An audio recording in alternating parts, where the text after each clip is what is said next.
Hello everyone, again welcome to my channel. तो आप सभी का नया साल अच्छा हो और जीपेट एग्ज़ाम्स आने वाले हैं, तो मैंने अगेन कुछ वीडियोस बनाई हैं ताकि हम जीपेट की प्रिपरेशंस कर पाएँ।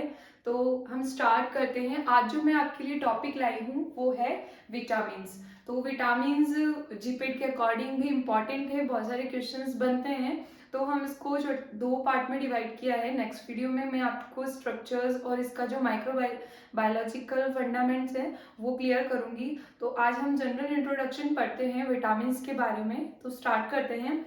विटामिन्स विटामिन्स क्या होते हैं ये नहीं डिस्कस करेंगे। विटामिन्स कितने टाइप्स के होते हैं? Two types. हम ब्रॉडली इसको अगर डिवाइड करें तो टू टाइप्स के विटामिन्स होते हैं, फैट सॉल्युबल और वाटर सॉल्युबल। फैट सॉल्युबल का जो इजीली एक ट्रिक है अटेक। ठीक है, हम किसी पे अटैक करते हैं, वैसे ही हमें याद रखना है अटैक। अटैक अटैक में क्या स्पेलिंग होगा? ADEK। Vitamin A, vitamin D, vitamin E और विटामिन के। इसमें से कुछ कुछ इंपॉर्टेंट पॉइंट्स हैं जो कि जिनमें जनरली क्वेश्चंस आ जाते हैं, तो वो मैंने शॉर्ट नोट प्रिपेयर किया है। सबसे पहले हम डिस्कस करते हैं, ये फैट सॉल्युबल विटामिन है जो आपको किसी पे अटैक करना है, तो अटैक से आप याद रख सकते हैं अटैक। Attack ADEK।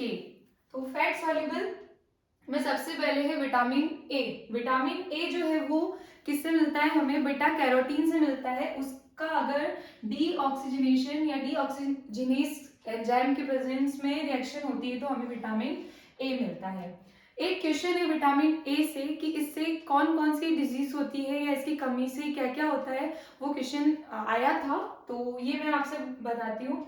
सबसे पहले है night blindness, xerophthalmia, thinning of enamel और बीटॉक्स स्पॉट। चार चीजें हैं, night blindness, xerophthalmia, thinning of enamel, जो हमारे टिथ के अंदर इनेमल होता है उसकी थिनिंग हो जाती है, तो वो भी विटामिन ए की कमी से होती है। और बीटर्स स्पॉट ये भी डिजीज है। ये चारों जो है वो विटामिन ए की कमी की वजह से होता है। तो विटामिन जो ए है वो सबसे ज्यादा किसमें होता है? कैरेट्स में होता है ना, क्योंकि कैरेट से हमें बीटा कैरोटीन मिलता है। ठीक है, अब हम बात करते हैं विटामिन डी। विटामिन डी के जो सब टाइप्स है वो दो हैं, D2 और D3। क्योंकि इसमें क्या होता है, ह्यूमन स्टीरॉल जिसको हम कहते हैं 7 डिहाइड्रोकोलेस्ट्रॉल। 7 डिहाइड्रोकोलेस्ट्रॉल जो होता है वो है ह्यूमन स्टीरॉल, और अर्गोस्टिरॉल जो होता है वो है प्लांट स्टीरॉल। जो प्लांट स्टीरॉल है अर्गोस्टिरॉल, उससे हमारा बनता है D2, और जो ह्यूमन स्टीरॉल है 7 डिहाइड्रोकोलेस्ट्रॉल, उससे बनता है D3। तो इस पे भी क्वेश्चन आया हुआ है, तो आप ये लर्न कर ले। दूसरा है विटामिन डी की कमी से क्या क्या होता है? रिकेट्स होता है। किसमें होता है? बच्चों में, चाइल्ड में क्या होता है? रिकेट्स होता है। और एडल्ट्स में होता है ऑस्टियोमलेशिया। तो ये आपको ध्यान में रखना है। विटामिन डी जो होता है वो एंटी रिकेटिक और एंटी किटेनी फैक्टर होता है। ये क्वेश्चन आपका जीपीट में आया हुआ है, और ये क्वेश्चन भी आपका जीपीट में आया हुआ है कि विटामिन डी की कमी से रिकेट्स होता है बच्चों में और ऑस्टियोमलेशिया होता है एडल्ट्स में। ये आप ध्यान में रखें। विटामिन ई, विटामिन ई जो है उसमें क्रोमाइन रिंग होती है, ये आपको ध्यान में रखना है, और टोकोफेरॉल डेरिवेटिव्स होते हैं। ठीक है, और इसकी कमी से क्या हो जाता है, पूरी बॉडी में येलोइश कलरेशन हो जाता है। जैसे हमारा एडिपोज टिश्यू, वहां पे भी येलोइश कलर हो जाएगा, जो इनेमल है वहां पे भी येलोइश डिस्कलरेशन हो जाएगा। तो ये विटामिन ई की वजह से होता है। और एक और चीज है, ये हमारे बालों वगैरह के लिए भी विटामिन ई जो है वो अच्छा होता है। और नेक्स्ट हम डिस्कस करते हैं विटामिन के। के का नाम सुनते ही आपको ये दिमाग में ध्यान रखना है कि जो हम ब्लड क्लोटिंग फैक्टर पढ़ते हैं 12 टाइप्स के, 13 टाइप्स के, जिसमें विटामिन के भी एक फैक्टर है। तो जो हमारे ये चार फैक्टर है, सेकेंड, 7 और 9 और 10, सेकेंड, 7, 9 और 10, ये इसके लिए विटामिन के बहुत जरूरी होता है। क्योंकि अगर विटामिन के वहां पे नहीं होगा तो ब्लड क्लॉटिंग नहीं होगा, तो हेमरेजिक कंडीशन वहां पे क्रिएट होती है। तो ये आपको ध्यान में रखना है कि ब्लड क्लॉटिंग के लिए जो विटामिन रिस्पॉन्सिबल होता है वो है के। ठीक है, और इसके अंदर जो रिंग होती है वो है आपकी नेफ्थाक्विनोन रिंग। अब हम नेक्स्ट डिस्कस करते हैं वाटर सॉल्युबल। अब बचे कौन कौन से विटामिन? ए हमने कंप्लीट कर लिया, डी, ई, के, ये फैट सॉल्युबल हमने फिनिश कर लिया। वाटर सॉल्युबल जो है वो विटामिन बी कॉम्प्लेक्स और सी के अलावा जो सारे हैं वो फैट सॉल्युबल है, सिर्फ बी कॉम्प्लेक्स और सी जो है वो वाटर सॉल्युबल है। तो विटामिन सी के बारे में पढ़ते हैं।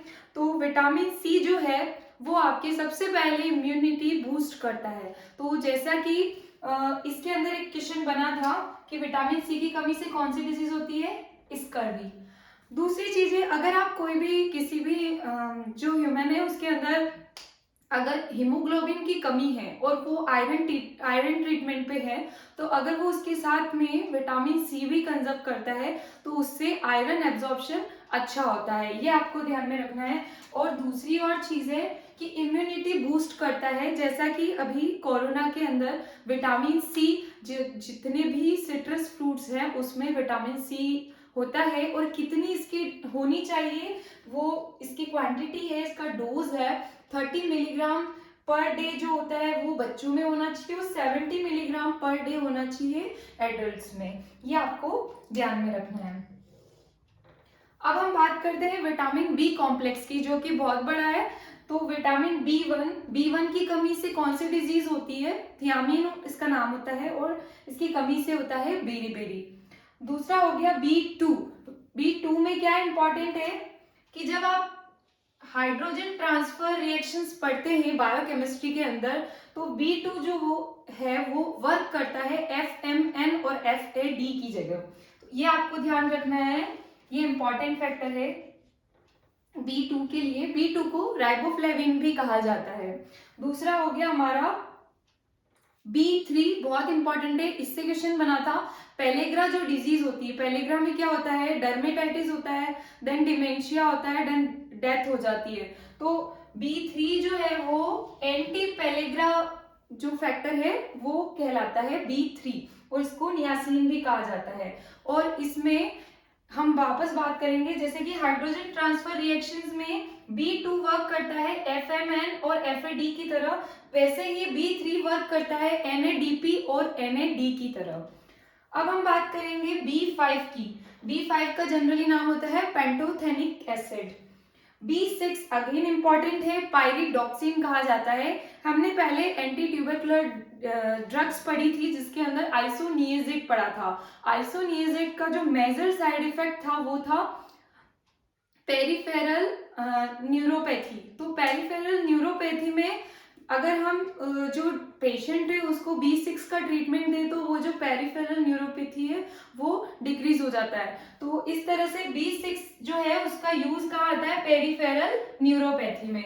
और दो रिएक्शन होती है, जब ग्लूटामिक एसिड गाबा में चेंज होता है तब भी बी6 वहां पे यूज होता है, और डोपा जब डोपामीन में चेंज होता है तो भी बी6 वहां पे काम में आता है। तो बी6 आपका बहुत इंपॉर्टेंट विटामिन है, ये आपको ध्यान में रखना है। बी7 का नाम है बायोटीन, और एक और चीज इससे बाल्डनेस होती है, तो बी बायोटीन और बाल्डनेस ऐसे ही आपको याद रह जाएगा।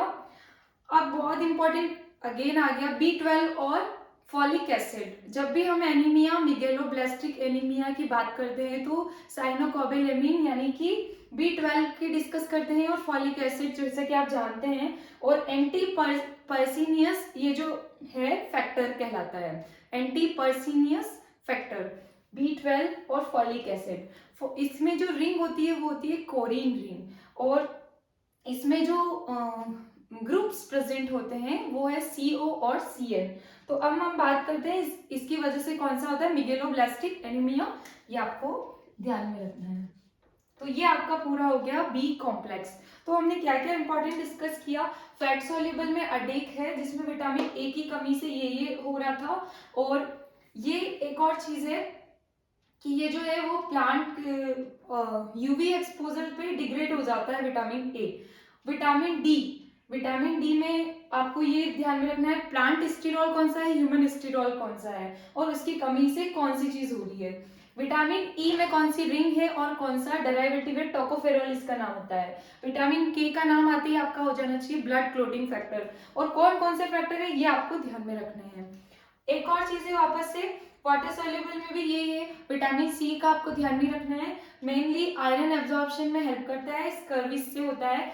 और B1, B2, B3, B5, B6, B7 और B12, ये इतने सारे जो भी कॉम्प्लेक्स में विटामिन हैं, उसमें किसकी कमी से कौन सी डिजीज हो रही है और कौन सा फैक्टर किस जगह काम करता है। और B6 इसमें इंपॉर्टेंट है, B2 और B3 ये भी इंपॉर्टेंट है। तो इस तरह से हमने एक जनरल इंट्रोडक्शन, जो कि विटामिन में से क्वेश्चन आ सकते हैं, वो हमने आज पूरे कवर कर लिए। अब हम जब नेक्स्ट इसका पढ़ेंगे डीप में, तो उसमें हम माइक्रोबायोलॉजिकल एसिड्स पढ़ेंगे, कौन से जो माइक्रो ऑर्गेनिज्म है उससे कौन से विटामिन का ऐसे होता है, उसकी प्योरिटी चेक होती है। और दूसरा कि इसमें कौन कौन सा रिंग सिस्टम होता है, यानी कि इसकी पूरी मेडिसिनल केमिस्ट्री। तो आज हम इसको यहीं फिनिश करते हैं। अगर आपको मेरा वीडियो अच्छा लगता है तो kindly like, share and subscribe.